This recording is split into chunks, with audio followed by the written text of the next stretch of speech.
İlahi, heç atanın qəlbinə cavan dağı vurma. Cavanlarımızı xoşbəxt elə, balalarımızı xoşbəxt elə. Balalarımızın nəinki belə Allah göstərməsin, heç xəstə halını da bizə göstərmə. Mən həmişə belə dua edirəm, deyirəm ilahi, o valideynin ona taqəti yoxdur. İmam Sadiqə dedilər ki, bir kişi üçün ən gözəl neymət nədir bu dünyada, bir insan üçün? Dedi, bir cavanı ola, onun qarşısında gəzə, o da onun qamətinə tamaşa. Dedilər, Peyğəmbər balası, bəs bir insan üçün bu dünyada ən ağır müsibət nədir? Dedi, elə həmən cavanın əldən verin. Allah şəhidlərimizə də rəhmət eləsin. Onlar Əli Əkbərlə məşhur eləsin.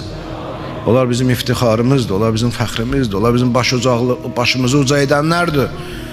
Allah şəhidlərimizi məqamın daha da ali eləsin. Allah şəhid ailələrinə, balalarına səbir versin inşallah.